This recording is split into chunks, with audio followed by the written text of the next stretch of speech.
This is Heartbreak Hill at the Boston Marathon. It's the last of 4 big hills in Newton at the mile 20 mark of the race, right at the point where your glycogen stores are depleted and you've just about hit the maximum distance that you've run in your training plan. Heartbreak Hill gets its name from a historic 1936 race at the 40th running of the Boston Marathon. It was on these hills that Tarzan Brown surged past the race favorite, John Kelly, to break the tape on Boylston Street in a 2:33:40 first place finish. But what if I told you that these big climbs weren't what lost John Kelly the race, and they aren't the hardest part of the Boston course? What if I told you it was actually the downhills that will ruin your race day? See, I ran the Boston Marathon last week, and before the race, I was stressed about the uphills. In physics terms, that makes sense. Running uphill means you're doing extra work against gravity to raise your center of mass. So I prepared for that. I studied the course map, I memorized the elevation profile, I planned outfits for every possible weather scenario. Basically, I did everything except for actually train properly for the hills. And then a few days before the race, I saw this post on Reddit. Someone had analyzed over 67,000 Boston finishers and come to a very simple conclusion. If you want to run Boston well, you need to slow down on the downhills. Not the uphills, the downhills.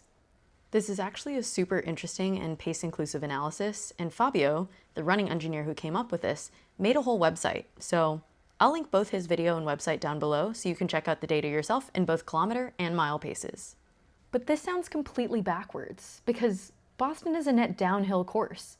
So that means that the race finish all the way in Boston is just 10 feet above sea level, more than 300 feet below the starting elevation in Hopkinton. Instinctively, it feels like you should take advantage of that, right?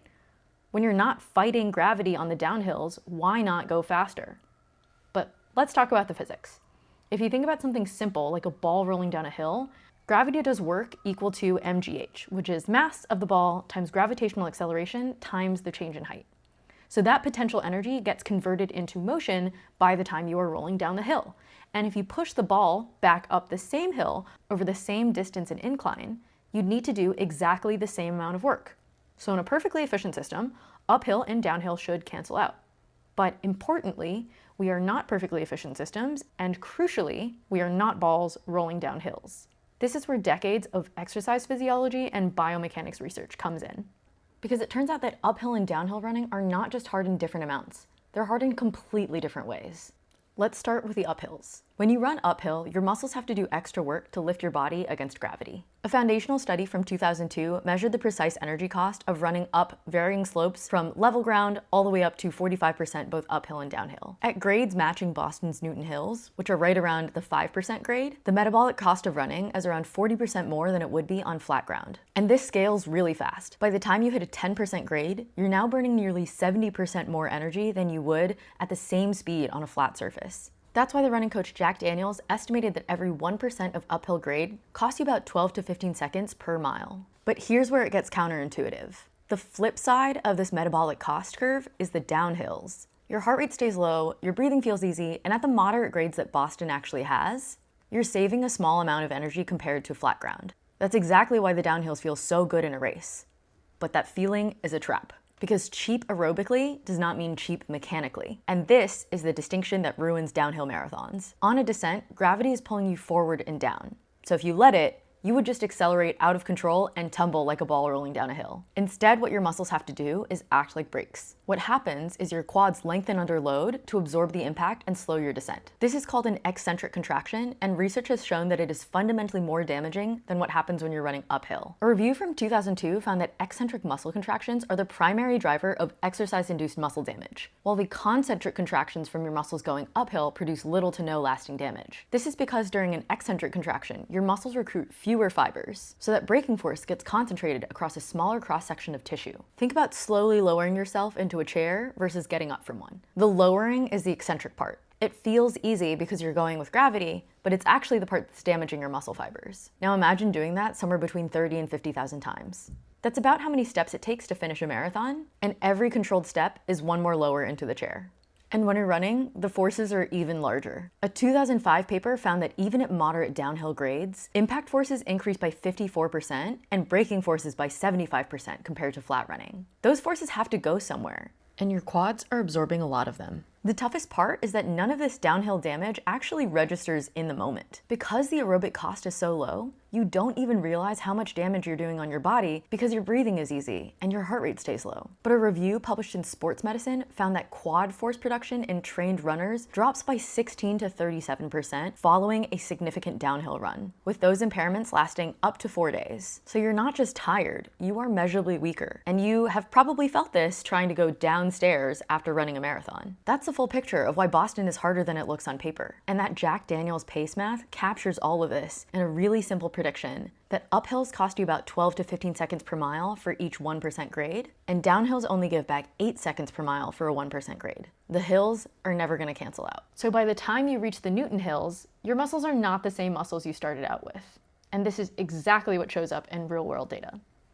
That Reddit analysis of 67,000 runners found that people who go out too fast into the first 10K, often by just 5 to 10 seconds per kilometer faster than their goal pace, can lose up to 20 minutes in the second half of the race. And the biggest slowdowns actually happen in the final 7 kilometers, past the Newton Hills, net downhill all the way to Boston. So the mistake isn't made at Heartbreak Hill, it's made in the first 10K. So in theory, the best preparation for Boston would be to regularly train on rolling terrain, practice controlled downhill pacing, and build eccentric strength in the quads.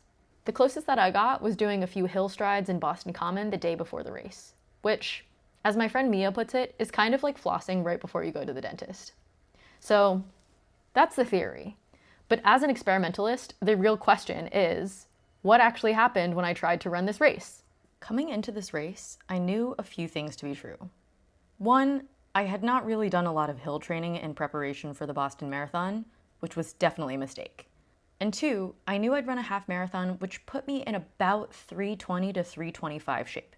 The goal coming in was to Boston qualify at Boston, because this race has been on my bucket list since before I started running seriously. Given the perfect weather conditions and the fact that my legs felt pretty good, I settled on an A goal of 3 hours and 20 minutes and a B goal of 3 hours and 25 minutes. My plan for pacing was pretty simple. For the first 10K, I wanted to keep it controlled and slower than goal pace. From there to mile 16, I wanted to feel comfortable but still not push the pace. At mile 16, or the start of the Newton Hills, I just wanted to survive. And then from the top of Heartbreak Hill down into Boston, I wanted to race.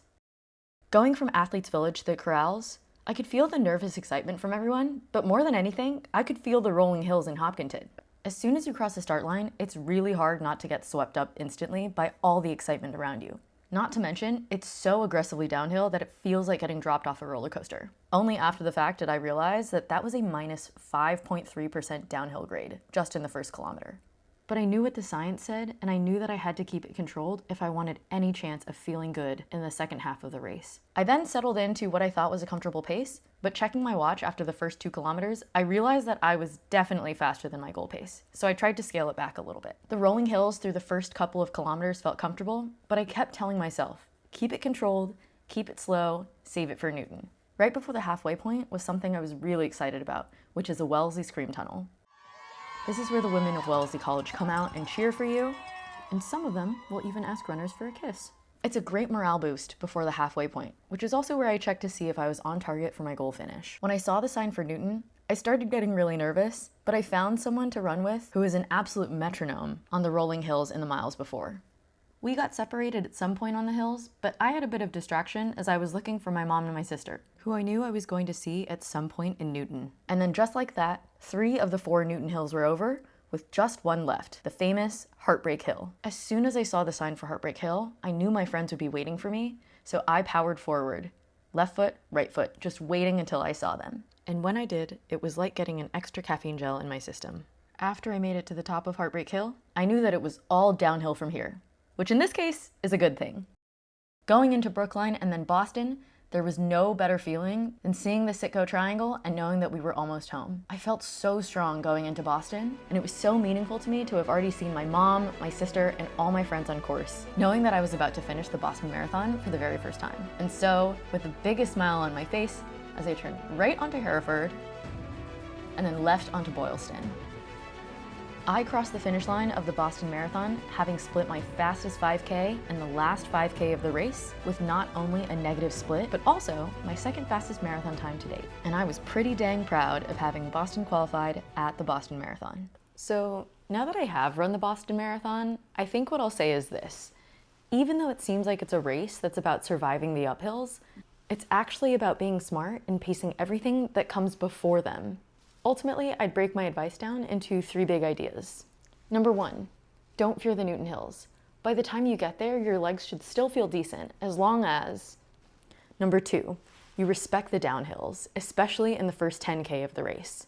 The first bit of the course is going to feel so aerobically easy, but you still want to hold back on pace so that your quads don't feel absolutely toasted by the time you get to the start of the Newton Hills around mile 16. And number 3, for both my past self and anyone who's running Boston in the future, I would definitely recommend throwing a few hills into your training plan. Don't forget about both downhill and uphill runs so that both your quads and your calves can get sufficient eccentric and concentric muscle contraction to prepare for the rolling hills of the race. Your future self at mile 20 will thank you for the preparation. And finally, maybe pray for some good weather, because it certainly won't hurt to have the perfect temperature and a slight tailwind ushering you across the finish line on Boylston, as you smile knowing that you raced smart and crushed your goal time.